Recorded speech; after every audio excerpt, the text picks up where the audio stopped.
আসসালামু আলাইকুম ও রহমতুল্লাহি ওয়া বারাকাতুহু।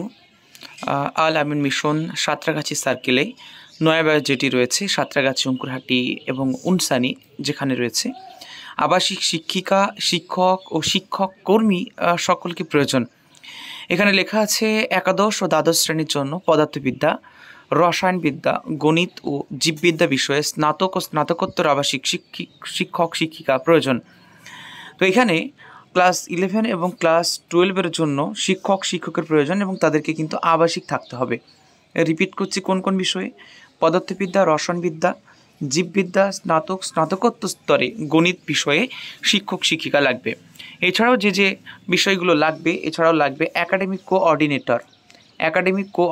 এখানে পুরুষ ও মহিলা উভয় ক্ষেত্রে পোস্ট খালি রয়েছে। হোস্টেল এবং ফ্লোর ওয়ার্ডেন এখানেও কিন্তু পুরুষ এবং মহিলার প্রয়োজন, বিশেষ করে মহিলা প্রয়োজন। ইমাম লাগবে পুরুষ ও মহিলা, অর্থাৎ যারা নামাজ পড়াবে, আরবি শেখাবে, সেই ইমাম হুজুর লাগবে পুরুষ এবং মহিলা ক্যাম্পাসের জন্য মহিলা এবং পুরুষ ক্যাম্পাসের জন্য পুরুষ। ডাটা এন্ট্রি অপারেটর কাম অফিস অ্যাসিস্ট্যান্ট, যারা ডেটা এন্ট্রি করতে পারবে তাদের কাজের লোক লাগবে। তো অনেকে আমাকে জিজ্ঞাসা করেছেন যে যদি নন টিচিং স্টাফের প্রয়োজন হয় তাহলে একটা ভিডিও করে জানাবেন। তো ডাটা এন্ট্রি অপারেটর এটি একটি অফিস অ্যাসিস্ট্যান্ট, এটি নন টিচিং স্টাফ। ক্যাশিয়ার কাম অফিস অ্যাসিস্ট্যান্ট লাগবে, ক্যাশিয়ার।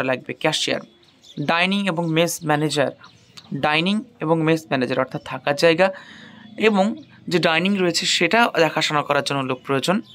ফিজিক্যাল ট্রেনার অর্থাৎ যারা ফিজিক্যালি বাচ্চাদেরকে ট্রেন শেখাবে, মানে ব্যায়াম করাবে, ফিজিক্যালি যে ব্যায়াম রয়েছে সে ব্যায়াম করাবে তাদের।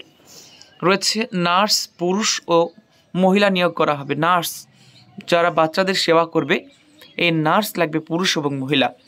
আবেদনের জন্য 5ই মার্চ 2025-এর ভিতরে নিচের যে গুগল লিঙ্ক আছে এই গুগল লিঙ্কে অ্যাপ্লাই করতে পারেন।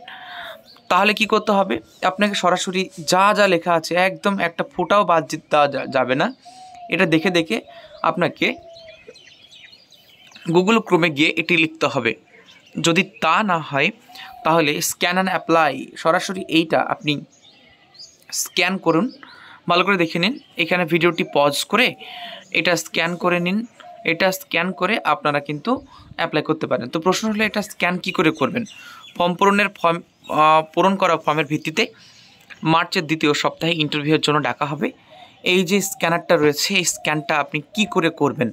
তো চলুন আপনাকে এই স্ক্যানটা কি করে করবেন আমি দেখিয়ে দিই। একদম প্রথমে আপনাকে একটা স্ক্রিনশট মারতে হবে। স্ক্রিনশট মারার পর ভালো করে দেখুন, প্রথমে আপনাকে একটা স্ক্রিনশট করতে হবে। স্ক্রিনশট করার পরে এই স্ক্রিনশটে গ্যালারিতে আপনার এটি চলে আসবে। তো সরাসরি আপনাকে ব্যাক করার পরে আপনি সরাসরি চলে যাবেন গুগল অ্যাপ্লিকেশন সবার আছে, আপনারা জানেন। তো গুগলে গিয়ে ভালো করে দেখুন, সার্চ টাইপ এসব অপশন রয়েছে। তো এই যে আপনার মাইক্রোফোন চিহ্ন রয়েছে তার পাশে একটি জিনিস রয়েছে, এইখানে গিয়ে আপনারা স্ক্যান করবেন। এইখানে গিয়ে আপনারা ক্লিক করবেন। এখানে জাস্ট আপনি ক্লিক করলেন। ক্লিক করা হলে আপনি সার্চ ইওর ক্যামেরা এইখানে গিয়ে করতে পারেন, ডিরেক্টলি করতে পারেন। আর তা না হলে আপনি সরাসরি এইখান থেকে এসে আপনি এইখানে যে স্ক্যানারটি রয়েছে সেই স্ক্যানারে আপনারা ক্লিক করে গেলেন। এখানে ক্লিক করলে আপনারা সরাসরি ওয়েবসাইটে চলে যাবে। এইখানে ক্লিক করবেন। এখানে ক্লিক করা হলে সরাসরি আপনার একটা পেজ খুলে যাবে এবং এই পেজে আপনারা এই রকমভাবে আপনারা অ্যাপ্লাই করতে পারেন। তো কী করে অ্যাপ্লাই করবেন ভালো করে দেখুন। আপনাকে আপনার ইমেল আইডি দিতে হবে। অ্যাপ্লাই ফর পোস্ট, কোন পোস্টের জন্য আপনি অ্যাপ্লাই করবেন সেটা আপনাকে দিতে হবে। দেখুন অনেকগুলো জিনিস রয়েছে, teacher physics, teacher chemistry, teacher mathematics, অনেকগুলো পোস্ট রয়েছে। আপনার নাম লিখতে হবে, জেন্ডার লিখতে হবে, ডেট অফ বার্থ লিখতে হবে, ম্যারিটাল স্ট্যাটাস লিখতে হবে, মোবাইল নাম্বার লিখতে হবে, ভিলেজ, পুলিশ স্টেশন, ডিস্ট্রিক্ট, মাধ্যমিক পাস, উচ্চ মাধ্যমিকের ডিটেলস দিতে হবে, এইচএস সাবজেক্ট কী কী ছিল সব ডিটেলস দেওয়ার পরে আপনাকে সাবমিট করতে হবে। তাহলেই ফর্মটা অটোমেটিক্যালি পূরণ হয়ে যাবে। তো এইভাবে আপনি অ্যাপ্লাই করতে পারেন। তো এই ছিল আজকের ভিডিওটি ইনফরমেটিভ মনে হলে অবশ্যই অপরের মাঝে ছড়িয়ে দেবেন এবং অবশ্যই কোনো কিছু জানার থাকলে আমাকে অ্যাবাউট সেকশনে দেওয়া নাম্বারে হোয়াটসঅ্যাপ করবেন। ধন্যবাদ।